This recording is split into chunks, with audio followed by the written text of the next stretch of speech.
Halo kawan-kawan, sebelumnya perkenalkan nama saya Fauzi Al-Fauzan. Kalian bagaimana kabarnya? Sedang di rumah atau masih di luar atau lagi neduh karena hujan? Nah, memang musim hujan di Indonesia keseringan terjadi pada bulan Oktober hingga November. Nah, maka dari itu Swedia payung sebelum hujan. Bukan gitu. Nah, maksudnya fenomena yang dibahas tadi itu adalah salah satu fenomena geografi. Nah, jadi geografi itu apa sih sebenarnya?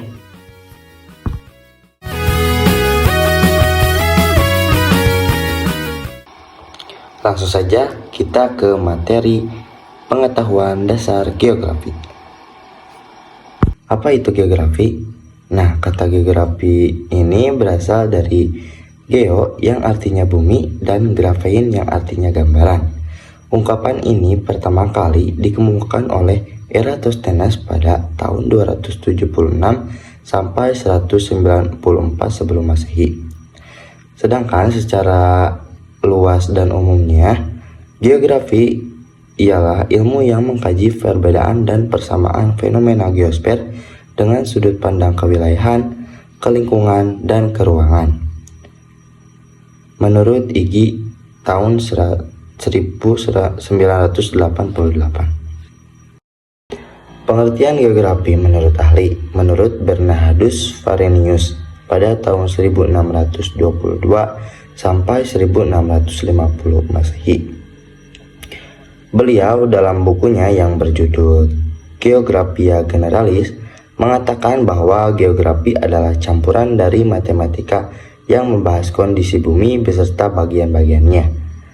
Ia membagi bidang kajian geografi menjadi dua, yaitu geografi umum yang membahas tentang karakteristik bumi, mencakup terestrial, astronomis, dan komparatif, dan geografi khusus yang mendeskripsikan tentang wilayah yang terdiri dari tiga aspek, yaitu atmosfer, litosfer, dan manusia. Selanjutnya, sejarah perkembangan geografi. Sebagai ilmu pengetahuan, geografi berkembang dari masa ke masa, di mana dalam hal ini dikategorikan dalam 5 tahap perkembangan. Yang pertama, geografi klasik. Nah, pada masa ini, pengetahuan tentang geografi masih dipengaruhi oleh mitologi dan cerita rakyat bangsa Romawi. Pada tahap ini, pertama kali adanya pemetaan karena kebiasaan aktivitas manusia menjelajahi beberapa negeri untuk memenuhi kebutuhannya. Selanjutnya, menuju geografi abad pertengahan atau Renaissance. Pada masa ini, bangsa Arab seperti Al-Idrisi, Ibnu Battuta, dan Ibnu Khaldun memelihara dan terus membangun warisan yang ditinggalkan bangsa Yunani dan Romawi di masa geografi klasik. Lewat perjalanan Marco Polo, geografi menyebar ke seluruh Eropa, dan saat itu tujuan perjalanan para penjelajah meliputi gold, mencari kekayaan, glory atau mencari kekuasaan, dan gospel, memperbanyak pengikut dalam segi agamanya. Selanjutnya, menuju ke geografi modern. Pada masa ini, geografi mulai dikenal sebagai disiplin ilmu yang lengkap dan menjadi bagian kurikulum di universitas di Eropa, terutama di Perancis dan Jerman. Selanjutnya, menuju ke geografi akhir abad 19. Ciri pada geografi akhir abad 19 adalah terhadap iklim, tumbuhan, hewan, serta terhadap bentang alam. Kebanyakan ahli geografi pada abad 19 memperdalam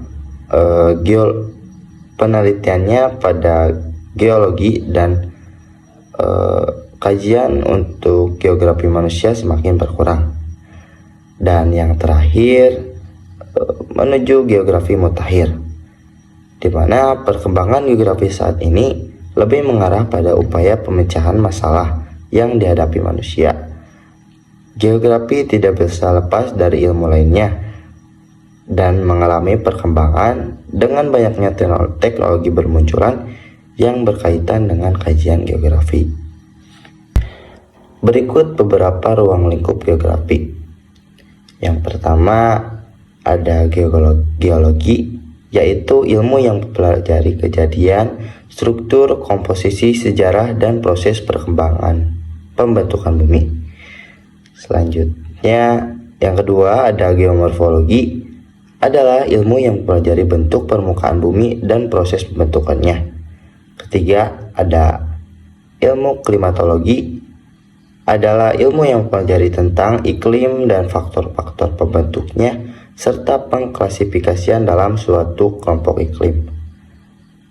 Yang keempat, ada oceanografi, adalah ilmu yang mempelajari tentang lautan. Yang kelima, biogeografi adalah ilmu yang mempelajari persebaran hewan dan tumbuhan. Yang keenam, ada kartografi, adalah ilmu yang mempelajari tentang proses pembuatan peta. Dan yang ketujuh, ada penginderaan jauh, adalah ilmu yang mempelajari tentang teknik memperoleh informasi tentang suatu objek dengan alat tanpa kontak langsung dengan objek tersebut. Nah, semuanya ini menjadi pendukung ilmu-ilmu pendukung yang mendukung kajian geografi. Masuk ke objek geografi. Objek geografi terbagi ke dalam dua bagian. Yang pertama objek material dan yang kedua objek formal.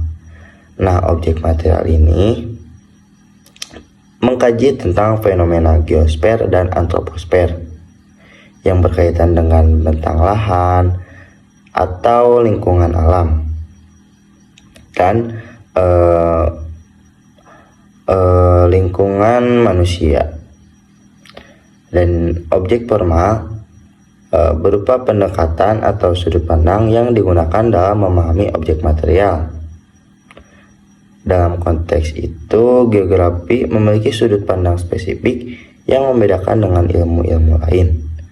Di antaranya sudut pandang keruangan, kelingkungan, kewilayahan, dan waktu, yang mana objek-objek geografi ini ditemukan dengan menggunakan analisis 5W+1H. What, who, where, when, why, dan how. Selanjutnya, aspek geografi.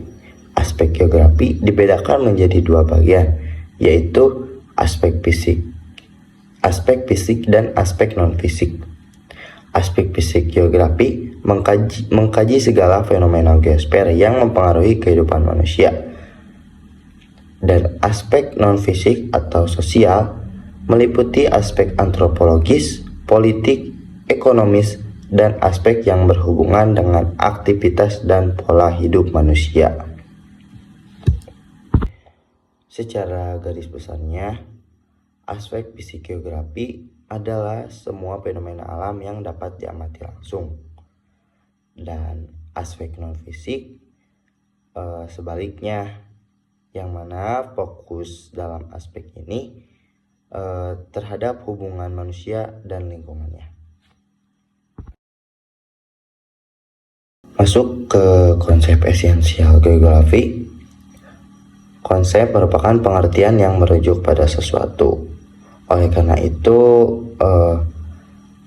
dalam geografi, konsep esensial merupakan elemen yang penting dalam memahami fenomena yang terjadi. Berikut beberapa konsep esensial dalam geografi. Yang pertama, lokasi. Lokasi adalah letak atau tempat di mana fenomena geografi terjadi. Selanjutnya, jarak. Jarak adalah ruang atau sela yang menghubungkan antara dua lokasi atau dua objek dan dihitung melalui hitungan panjang maupun waktu. Yang selanjutnya ada konsep morfologi, di mana konsep ini berkaitan dengan bentuk permukaan bumi. Misalnya dataran rendah, dataran tinggi, pegunungan, lembah, dan sebagainya yang ada di permukaan bumi. Selanjutnya, konsep keterjangkauan. Konsep keterjangkauan adalah jarak yang mampu dicapai dari suatu wilayah ke wilayah lain. Keterjangkauan tidak hanya tergantung pada jarak, tetapi juga tergantung pada sarana dan prasarana penunjang. Selanjutnya, ada konsep pola. Konsep pola atau bentuk atau struktur di mana persebaran fenomena atau kejadian di permukaan bumi, baik gejala alam maupun gejala sosial. Selanjutnya, konsep aglomerasi. Konsep aglomerasi adalah adanya suatu fenomena yang mengelompok menjadi satu bentuk kesatuan. Selanjutnya, nilai kegunaan. Konsep ini berkaitan dengan nilai guna suatu wilayah yang dapat dikembangkan menjadi potensi yang menunjang perkembangan suatu wilayah yang lainnya. Selanjutnya, konsep interaksi atau interdependensi adalah konsep yang menunjukkan keterkaitan dan ketergantungan satu daerah dengan daerah lain untuk saling memenuhi kebutuhan. Selanjutnya, konsep definisi area adalah konsep yang membandingkan dua wilayah untuk menunjukkan adanya perbedaan antara satu wilayah dengan wilayah lain karena tiap-tiap wilayah memiliki karakteristik khas masing-masing. Dan yang terakhir, konsep keterkaitan ruang. Konsep ini menunjukkan tingkat keterkaitan antar wilayah dan mendorong terjadinya interaksi sebab akibat antar wilayah. Masuk ke prinsip geografi. Prinsip geografi digunakan sebagai dasar untuk menjelaskan fenomena yang terjadi dengan memahami karakteristik yang dimiliki dan keterkaitan fenomena tersebut dengan permasalahan lain. Prinsip-prinsip yang dipegang dalam geografi diantaranya yaitu prinsip penyebaran geografi, di mana prinsip ini ada karena persebaran fenomena geografi yang tidak merata di permukaan bumi ini. Selanjutnya, prinsip interrelasi, di mana suatu permasalahan di suatu wilayah memiliki keterkaitan dengan kondisi alam dan manusia di wilayah lainnya. Selanjutnya, prinsip deskripsi, di mana fenomena geografi dapat digambarkan dalam bentuk deskripsi. Seperti halnya awal kemunculan ilmu geografi yang dipaparkan tadi, dideskripsikan dan dituangkan dalam catatan perjalanan. Dan selanjutnya, prinsip kronologi. Prinsip ini mengartikan keterpaduan antara ketiga prinsip sebelumnya, diterapkan dengan mengkaji persebaran, interrelasi, dan deskripsi suatu wilayah. Kondisi wilayah akan memberikan ciri khas pada kesatuan gejala, fungsi, dan bentuk. Selanjutnya, pendekatan geografi. Dalam geografi modern yang dikenal dengan geografi terpadu, digunakan 3 pendekatan, diantaranya yaitu pendekatan keruangan, yaitu pendekatan yang menganalisis gejala-gejala atau fenomena geografis berdasarkan penyebarannya dalam suatu ruang. Selanjutnya, pendekatan kelingkungan atau ekologis, pendekatan yang menganalisis keterkaitan antara fenomena geosfer tertentu dengan hubungan yang ada di lingkungan. Dan pendekatan kewilayahan, pendekatan ini memadukan antara pendekatan keruangan dan pendekatan ke lingkungan. Nah, sebagai seorang geograf, kita harus memiliki keterampilan yang dapat menunjang untuk memahami pengetahuan dasar geografi atau fenomena geografi. Keterampilan dasar geografi ini Di antaranya yaitu yang pertama, observasi adalah kemampuan utama dalam memahami konsep geografi. Contohnya melakukan pengamatan fenomena hujan. Selanjutnya, deskripsi adalah kemampuan untuk menjelaskan fenomena geosfer yang terdapat di muka bumi secara detail dan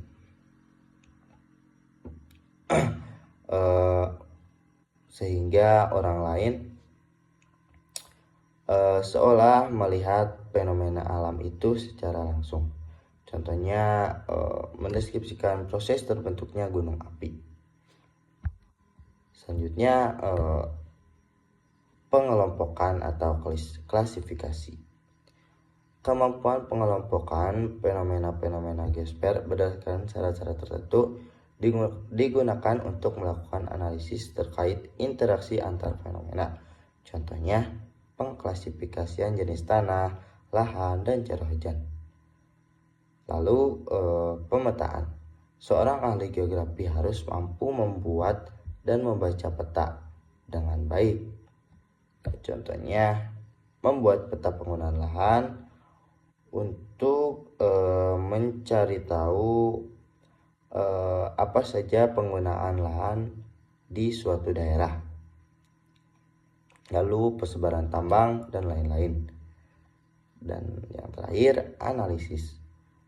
Kita harus memiliki kemampuan analisis untuk mengetahui hubungan interaksi dan interrelasi antar fenomena geosfer.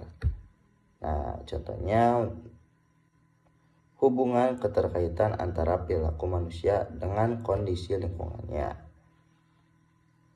Apa saja dampak dari hubungan tersebut, misalnya, atau apa saja yang mempengaruhi hubungan tersebut. Baik, kita akhiri saja materi tentang pengetahuan dasar geografi.